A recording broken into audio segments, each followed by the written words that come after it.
Hey guys, changed it up. Did I mention I'm at Evergreen Speedway in Everett, Washington State?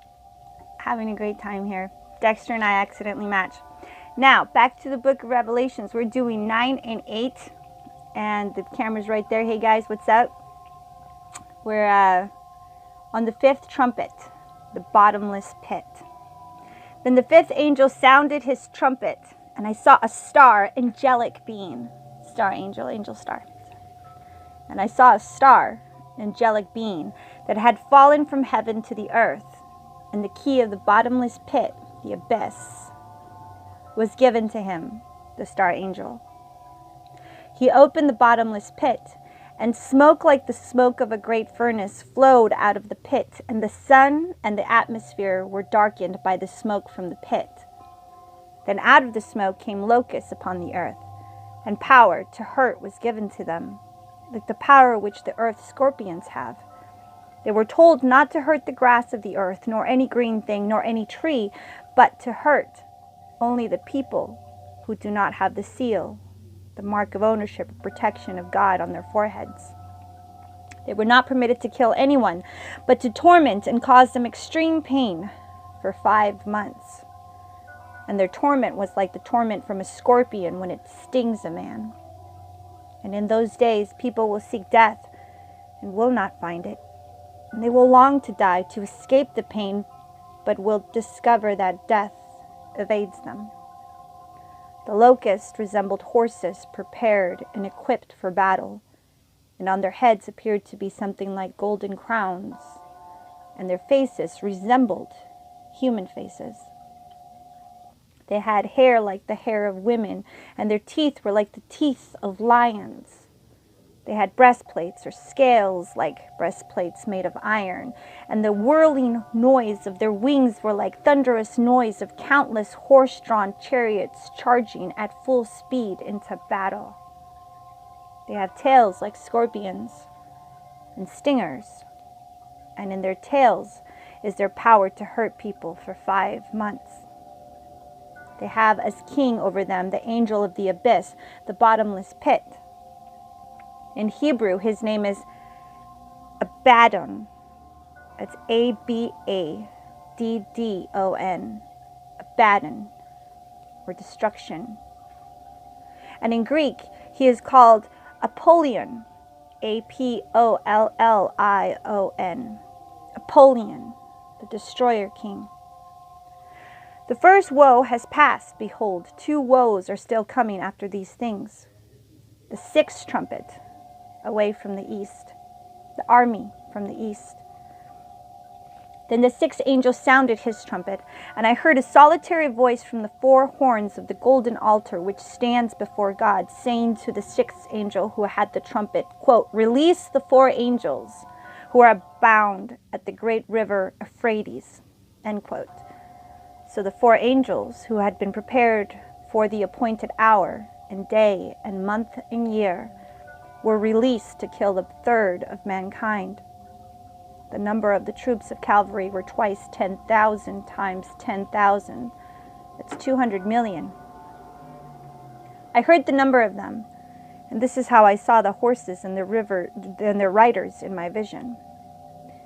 The riders had breastplates the color of fire and of Hyacinth. That's Hyacinth. That's a sapphire blue. And of brimstone yellow. And the heads of the horses looked like the heads of lions. And from out of their mouths came fire and smoke and brimstone, burning sulfur.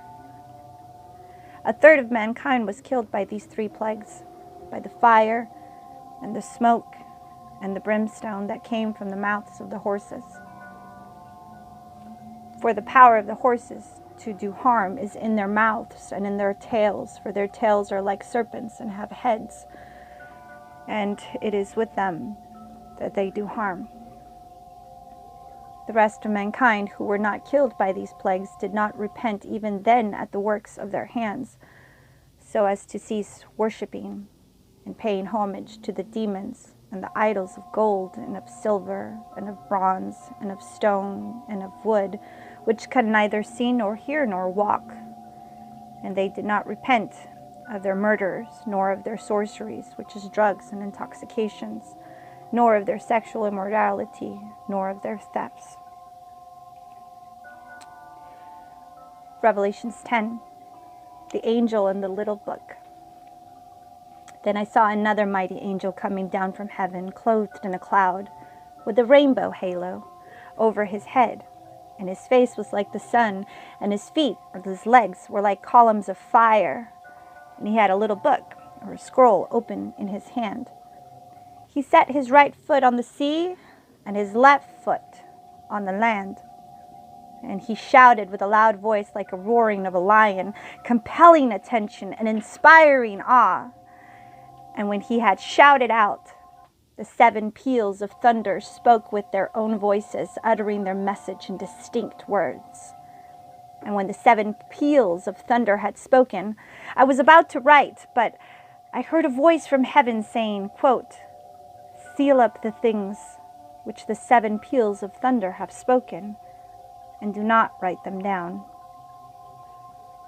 Then the angel whom I had seen standing on the sea and the land raised his right hand to swear an oath to heaven, and swore an oath by the name of him who lives forever and ever, who created heaven and the things in it, and the earth and the things in it, and the sea and the things in it, that there will be a delay no longer. But when it is time for the trumpet call of the 7th angel, when he is about to sound, then the mystery of God, that is, his hidden purpose and plan, is finished, as he announced the gospel of his servants and the prophets. Then the voice which I heard from heaven, I heard again speaking to me and saying, quote, "Go, take the book or the scroll which is open in the hand of the angel who is standing on the sea and on the land." So I went up to the angel and told him to give me the little book. And he said to me, "Take it and eat it. It will make your stomach bitter, but in your mouth it will be as sweet as honey." So I took the little book from the angel's hand and ate it. And in my mouth it was as sweet as honey. But once I had swallowed it, my stomach was bitter. And they said to me, "You must prophesy again concerning many peoples and nations and languages and kings." That's the end of Revelation 10. And for my dear brother Jamie, I wanted to just say, don't be jelly, bro, but love you, bro. Miss you.